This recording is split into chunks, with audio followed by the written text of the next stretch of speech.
رہا نہ کوئی بندہ بندہ نواز. تو یہی اس کا مطلب یہی ہے کہ ایک تو یہ کہ عربی جو ہے وہ ایک بہت ہی وسیع و عریض لینگویج ہے، اس کے اندر بہت زیادہ فصاحت و بلاغت ہے، اور دوسرا سیمنٹنگ دا اسلامک بردرہڈ، بھائی چارے کی اتنی زیادہ اہمیت ہے. ہم جانتے ہیں کہ ہمارے پروفٹ صلی اللہ علیہ وسلم نے اپنی زندگانی مبارک میں، اپنی حیات طیبہ میں، جب آپ مدینہ میں ہجرت فرماتے ہیں تو سب سے پہلے آپ نے وہاں پر بھائی چارہ، بردرہڈ.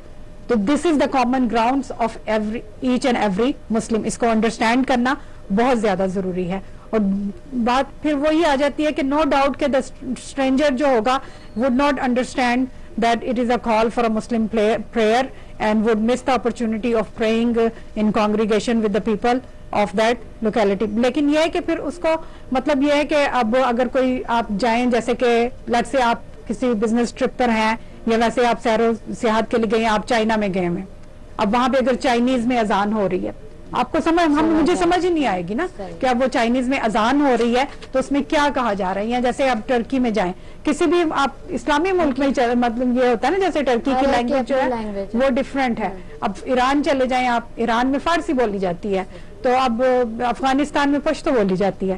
اس طرح پاکستان میں ایک ہی ملک میں رہتے ہوئے مختلف زبانیں بولی جاتی ہیں.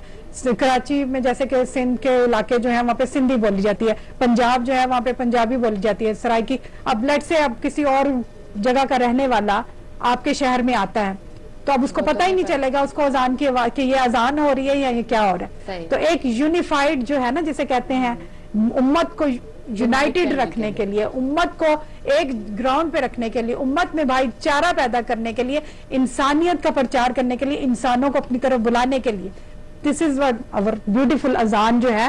اور ہم جو اذان کی آواز جب جائے گی تو اس کو پتہ چلے گا. اب ہم دیکھتے ہیں یہاں پر جو ول اسمتھ جو ہے ایکٹر ہے یہاں ہالی ووڈ کا، وہ جب انڈیا گیا، اپنے کسی وہ پروجیکٹ پہ کام کر رہا تھا، مووی وغیرہ پہ، جب وہ انڈیا گیا اور وہاں پر اس نے کہا کہ میں نے اپنی زندگی میں اتنی خوبصورت آواز جو تھی وہ نہیں سنی، کہ وہ وہاں پر 5 times a day وہاں پہ وہ بولی جاتی تھی وہاں پہ. تو وہ کیا تھا کہ اذان کی آواز. یہ مطلب ظاہر ہے ہم نیوز میں اس طرح کی باتیں سنتے ہیں تو یہ ہماری ایک پہچان بن گئی ہوئی ہے. اور اذان کا جسے کہتے ہیں نا کہ ہر وقت دنیا میں اذان کا وقت ہو رہا ہوتا ہے، کہ جب انڈونیشیا سے کہ ملیشیا سے جب شروع ہوتی ہے اذان صبح، اور پھر جب وہاں پر پلٹ کر پوری دنیا میں ہو کر جب وہاں پر آتی، یعنی ہر وقت میں پوری دنیا میں کسی نہ کسی نماز کا یا اذان ٹائم ہوتا ہے. اور اس کے لیے ظاہر ہے کہ جب وہ نماز کا وقت ہوتا ہے تو اس کے لیے اذان کو کہا جاتا ہے. اور جب اذان کو کہا جاتا ہے تو دنیا میں ہر وقت اذان کی آواز جو ہے وہ گونج رہی ہوتی ہے. تو پروردگار دو عالم انسانوں کو فلاح کی طرف، انسانوں کو کامیابی کی طرف، انسانوں کو نیکی کی طرف، انسانوں کو ہدایت کے راستے پر گامزن رکھنے کے لیے دعوت حق دے رہا ہے، اپنی طرف بلا رہا ہے کہ آؤ. کون سا بادشاہ ہوگا، کون سے ملک کا پریزیڈنٹ ہوگا، جتنا ہم یہاں جس ملک میں رہتے ہیں اتنا ڈیموکریسی کی بات کی جاتی ہے، یہاں کا بھی پریزیڈنٹ جو ہے وہ 5 times a day عام پبلک کو نہیں بلائے گا کہ آؤ آ کر تو میرے ساتھ بات کرو، آؤ. تو نماز کس طرح سے ہمیں اپنے پروردگار کے حضور میں، بالکل ہاں، آپ جائیں 5 وقت جائیں اور آپ گفتگو کر رہے ہیں اللہ سبحانہ و تعالیٰ سے. تو یہ that's why اتنا اس پہ ایمفسائز دیا گیا، اتنا اس میں. دوسری بات یہی ہے نا کہ آپ نے کہا کہ توجہ باتیں دوسروں سے نہیں کر سکتے، آپ اللہ تعالیٰ سے کرتے ہیں. سبحان آپ کو اللہ. 5 ٹائم اس کا موقع ملتا ہے. ویسے تو آپ زیادہ بھی کر سکتے ہیں، لیکن 5 times a day آپ آرام سے کر سکتے ہیں. اور جو باتیں آپ دوسروں کو نہیں بتا سکتے وہ آپ اللہ تعالیٰ کے ساتھ شیئر کرتے ہیں. بالکل ہاں، وہی نا. تو مطلب یہ چیزیں ہمارے لیے بہت ضروری ہیں جب ہم نماز کی بات کرتے ہیں، ان چیزوں کو سمجھنا، کیونکہ جو یہ اتنی کمپریہنسو عبادت ہے، اتنی مطلب اس کی اہمیت ہے تو کیوں ہے اور کس لیے ہم کر رہے ہیں. دین معرفت ہے، ان چیزوں کو سمجھنا. اور وہی بات ہے کہ قرآن از دا ورڈز آف اللہ سبحانہ و تعالیٰ، از دا ریولیشن آف اللہ سبحانہ و تعالیٰ ٹو ہز بیلوڈ پروفٹ حضرت محمد مصطفیٰ صلی اللہ علیہ وآلہ وسلم. ویورز، ہمارا نمبر بھی جو ہے وہ کافی دیر سے اناؤنس ہو چکا ہے، تو اگر آپ پروگرام میں کال کر کے شرکت کرنا چاہیں تو ڈیفینیٹلی آپ پروگرام میں کال کر کے شرکت کر سکتے ہیں.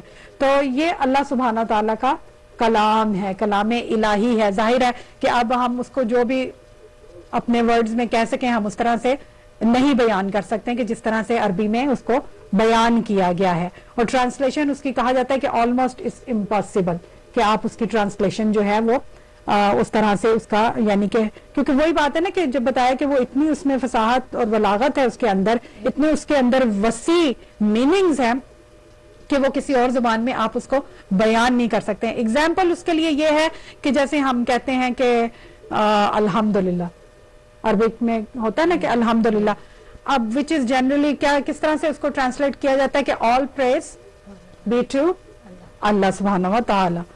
اب اٹ کنویز، لیکن عربی میں جب ہم دیکھتے ہیں، جب ہم اس کے میننگز بھی دیکھیں اور تفسیر بھی دیکھیں تو اس کے کافی میننگز جو ہے وہ بن جاتے ہیں. 3 میننگز یہاں پر جو ہے میں آپ کے ساتھ شیئر کروں گی کہ ایک تو یہ ہے کہ each and every individual of the thing mentioned taken separately, and then all the individuals of things mentioned taken jointly, and then species of the thing mentioned taken as an abstract idea. یہ ہوتا ہے اس میں نا. اب وہ یہ ہے کہ اب if you want to translate وہ جو الف اور لام ہے اس کا نا یہاں پر مطلب ہے اس کا میننگ جو ہے وہ سیپریٹ ہے.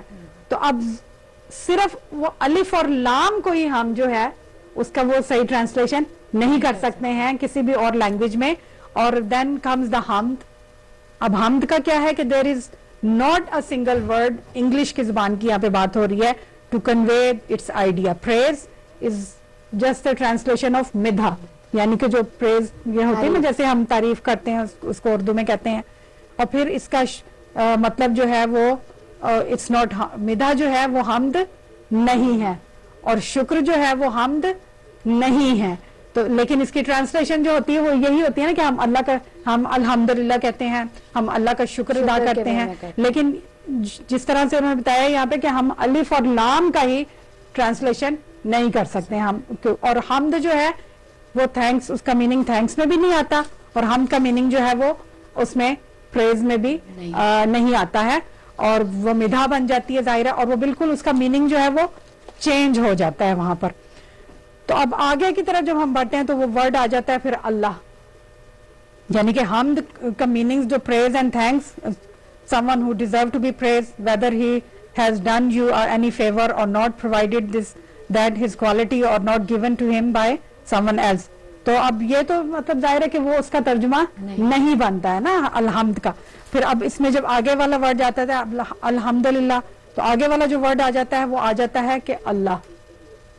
اب گاڈ بھی کہتے ہیں کہ گاڈ ڈز ناٹ مین اللہ، کیونکہ یہ وہ یعنی کہ اللہ سبحانہ و تعالیٰ کے جتنے 99 سے بھی زیادہ نام ہیں قرآن مجید میں، ہم جائیں ہم دعائے مشلول میں دیکھیں تو ہمیں 99 سے بھی زیادہ اس میں جو صفات باری تعالیٰ جو بیان کی گئی ہیں اس میں، لیکن یہ جو مخصوص ہے دس بلانگس ٹو اونلی، یعنی کہ جو اللہ سبحانہ و تعالیٰ، اب اس کا not a single proposition, not a single word in the language of English کہ جو اس کے پورے میننگ کو ایکسپلین کر سکے کہ اللہ جل جلالہ، جیسے ہم کہتے ہیں نا اللہ شانہ شانہ، تو اس کا جنرلی میننگ جو ہے اس کو گاڈ لیا جاتا ہے. لیکن first of all God is not a translation of Allah, because Allah means one who deserves to be loved and in to whom everyone seeks refuge, کہ جس کے ظاہر ہے کہ ہم کہتے ہیں نا کہ ہم اللہ کی پناہ مانگتے ہیں شیطان مردود سے. تو اس کی گاڈ وہ یہی ہے کہ اس کا یہ ترجمہ ہی نہیں بنتا ہے.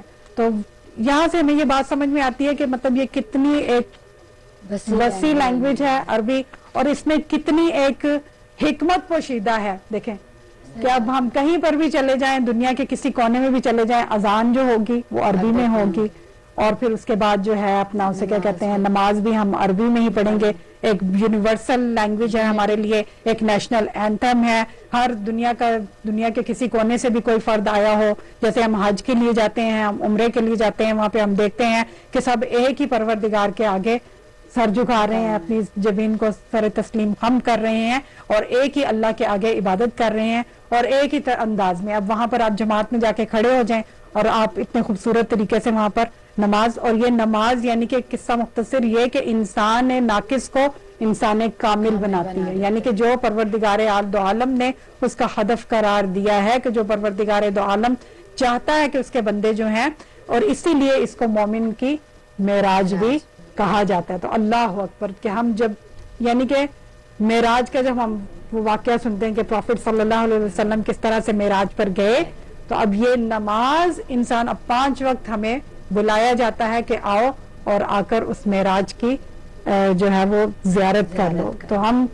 یہ چیزیں مائنڈ میں رکھنے کی ہوتی ہیں کہ جب ہم نماز پڑھ رہے ہوں تو why we are praying, what we are doing, یہ ساری چیزیں. اور ٹرانسلیشن ہم اس کو دیکھیں, ہم اس کو ضرور دیکھیں کہ اس کی ٹرانسلیشن میں کیا کہا جاتا ہے. آئندہ کے کسی پروگرام میں انشاءاللہ العزیز ہم اس کے اوپر مزید بات کریں گے. آج میں دوسری طرف جو جانا چاہتی ہوں, کیونکہ ایک کوشچن ایک اور آیا تھا, اور وہ یہ تھا کہ نماز میں جو شکیات ہو جاتے ہیں, ویسے تو ہم اوائڈ کرتے ہیں کہ ہم فقہی مسائل کی طرف نہ جائیں, کیونکہ فقہی مسائل کا جو تعلق ہوتا ہے وہ آپ کس مرجع تقلید کی تقلید کرتے ہیں اس سے ہوتا ہے.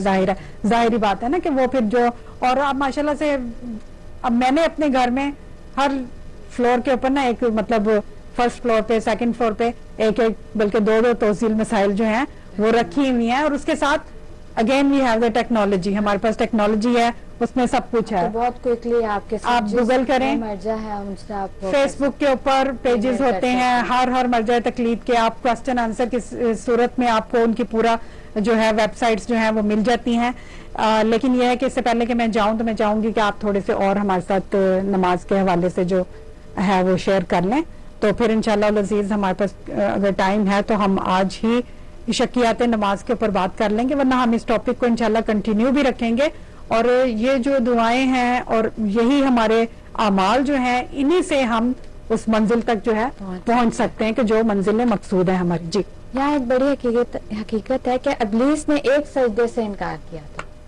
ابلیس نے ایک سجدے سے انکار کیا تھا, وہ بھی انسان کو, آدم کو. اور ہم اللہ پاک کا بلاوا اذان سن کر بھی نماز نہیں پڑھتے تو کتنے سجدوں سے انکار کر دیتے ہیں.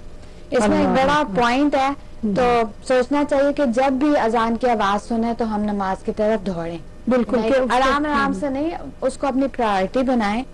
اور یہی امام حسین کا بھی ہمیں میسج ہے کہ حسین کہتے ہیں ہم سے جدا نماز نہ ہو, حسین کہتے ہیں ہم سے جدا نماز نہ ہو, حسین والوں کی کوئی قضا نماز نہ ہو. کہ اگر ہم حسین والے ہیں, اگر ہم مولا حسین کو مانتے ہیں تو ہمیں ٹرائی کرنا چاہیے کہ ہماری کوئی بھی نماز جو ہے قضا نہ ہو.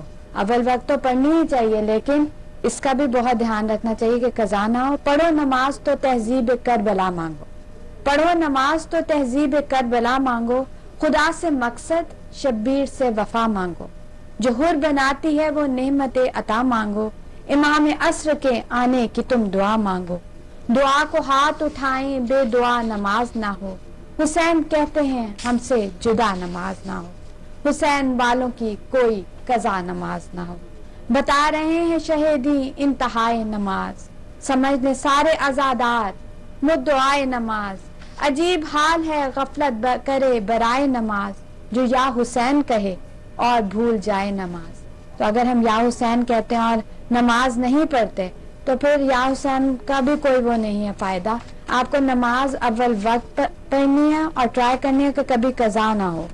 حسینیوں کے عقائد میں اجتہاد نہیں, عمل میں ان کے کبھی شرک کا گناہ نہیں, نماز و خمس کے منکر سے رسم و راہ نہیں, خدا کا گھر ہے یہ مسجد جو قتل گاہ نہیں, رہے نہ دین اگر ارتقا نماز نہ ہو, حسین کہتے ہیں ہم سے جدا نماز نہ ہو. اور اس میں ایک اور چیز شیئر کرنا چاہوں گی کہ ہم یوزلی فون پہ رہتے ہیں اکثر اوقات, تو ہمیں ٹرائی کرنا چاہیے کہ جب ہم کسی کو فون ملائیں تو ہمارے یہ بھی ایک مائنڈ میں ہونا چاہیے کہ وہ نماز کا وقت نہ ہو, کیونکہ ہو سکتا ہے اگلا نماز پڑھا ہے, بار بار ہم اس کو فون سے ڈسٹرب کر رہے ہیں. تو ٹرائی کریں کہ اس وقت جو ہے ہم جو ہے وہ فون نہ کریں. اور اسی طرح بہت سی اور چیزیں ہیں جو ہم کر سکتے ہیں, لیکن فی الحال تو میں یہی کہوں گی کہ فون کو نا اس ٹائم پہ نہ کیا جائے. جزاک اللہ, بہت ہی آپ نے اچھی طرح اشارہ کیا کہ مطلب یہی ہمارے اخلاقی ایک دوسرے کے اخلاقی فرائض ہیں کہ ہم ان چیزوں کے اوپر غور و فکر کریں, اور پھر تاکہ بات وہیں پر ہی آ جاتی ہے کہ جب ہم پروردگار دو عالم کے حضور میں ہیں, وہی ہے کہ جب جتنی معرفت ہوگی انسان کی اتنا ہی انسان اس کی اہمیت کو سمجھ سکے گا کہ اب اس وقت ہم نماز کی حالت میں جب ہم ہوتے ہیں تو ہم اپنے پروردگار کے حضور میں اپنے معبود کے ساتھ اپنی بندگی کا اظہار کر رہے ہیں.